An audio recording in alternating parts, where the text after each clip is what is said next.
And you found it one more time. Alternate History Gaming with me, Bank60s, your humble and gracious player host, YouTube fans, friends, new recruits, and veterans to the channel. Appreciate you for being here with me. Please subscribe to my channel. Click that thumbs up button. It helps grow the channel. Hype the video. Hit the comments too. Let me know your thoughts about all this.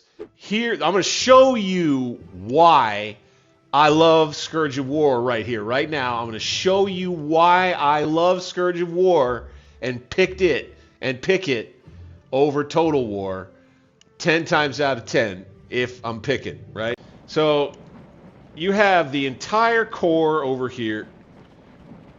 You have all of the guns, one for one. Again, we're going over kind of the reason why, in terms of scale, that I will pick Scourge of War over Total War every time, and it is because I can control the whole damn shooting match, all of these troops, all of these guns, all of these troops too. Give you a sense of scale. That's what this is all about. I just want to give you a sense of scale. So here we go. Boom. A whole Confederate army is at your disposal. Some of the cav, along with, this is early here, waiting in the West Woods or near the West Woods. Here we go, Lawton here, under Douglas. You've got Trimble's troops under Walker, who are the first to get engaged. And you have control of everybody all along the whole line. You imagine fighting the full army scenario, you would have control and be able to react with all of this and all of this and all of this. You would be able to move these guns around to help. You would be able to counterattack with Hood whenever you think the moment is right. I remember it well. And then you've got some of the troops that were down this way. Right? You got control over it all. And this game gives you an appreciation for and an understanding of what tactically had to be done. Like, so, you know, again, this is what I always say about Scourge of War and why I love it so much. And, you know, Total War gives you an eye into this too, kind of, is that you see the lines on the map, and you see D.H. Hill's troops held for this long, and Anderson's troops came to the rescue, and, you know, you see they pushed the line back, or they, you know, moved it this way.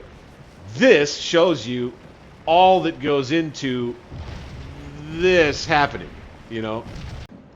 It can feel overwhelming, but here's the kicker. With Scourge of War, AI is your friend, especially when you're playing against the AI.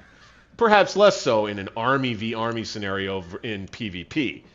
But here, when you're just doing a solo playthrough, here's our reinforcements back here with McLaws and Anderson. We have control of all of it. And it's by the regiment. It's just like it really was, the tactical moving units out to the regiment, and you have control over all of it. It is glorious, my friends. This is where the game begins. You've got Jeb Stuart's cav, more of it up here with some guns, obviously, some more guarding this crossing. You got Hooker approaching through the cornfield in front, as happened for real. J.R. Jones's troops here and here. More here. Tolliver, Stark. Is this Hayes back? No, this is the Texas Brigade back here and back here near the Dunker Church. There's that, right? The whole shooting match. And when you're playing as the Confederates, like I'd mentioned before, it's an 11-hour affair. So if you can do it in one sitting, you're going to go insane. I didn't do it in one sitting. I wouldn't dare do that. But what ends up happening is the battle gets to raging, and you kind of got to let go, man. You got to set your generals on to AI, hold at all costs, holds, defend commands. You got to try to trust them. And you got to get in there and you got to micro from time to time. But the way you approach it when you are commanding at the army level and you're doing a full battle like this is you trust your AI buddies. You get the troops out in line the way they should be, spread out, you know, decent arcs of fire between the brigades, making sure people are supported. And then you jump in there where you can to tinker with this thing as you catch it. And you're going around the field. And you're looking around the field all the time. You're looking around the field. You're panning all the different areas of the field, and you're trying to remember.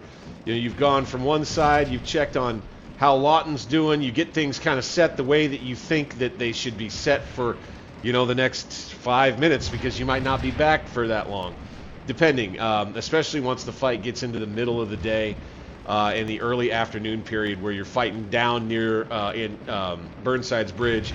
And also up on this side of the field too.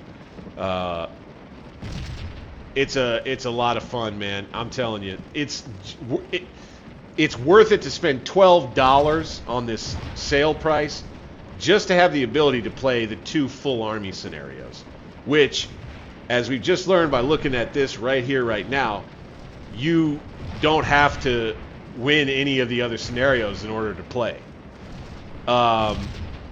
So I know, and there's plenty of folks who will look at that and they'll go, wow, that's freaking daunting, man. I don't know.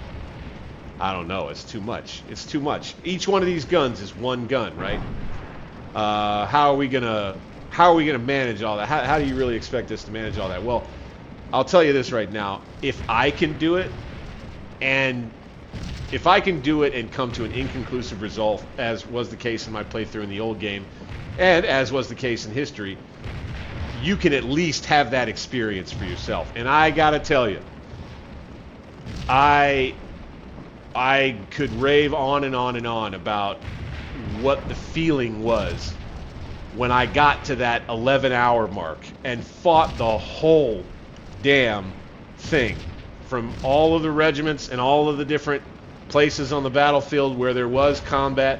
You know, and I know I'm a groggy nut. I know what happened in the real battle too, utilizing some of my imagination as we, you know, look upon some of the more rudimentary graphics, but understanding the scale of it all.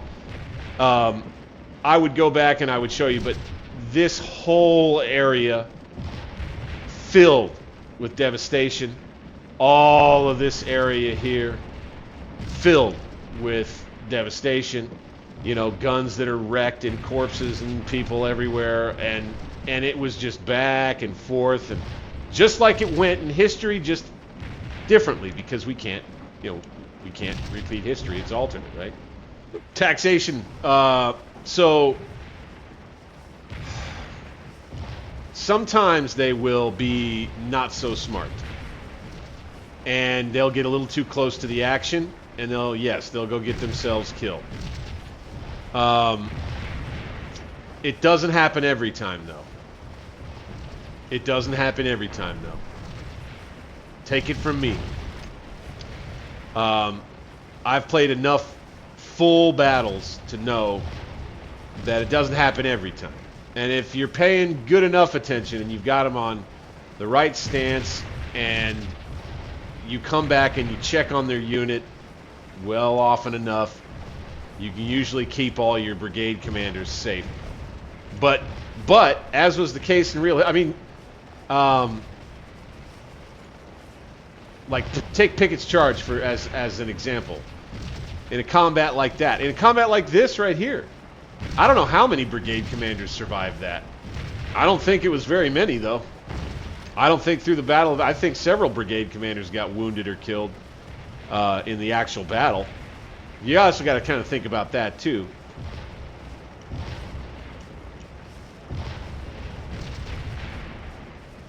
The AI does pretty good doing things that generally make sense for it to do.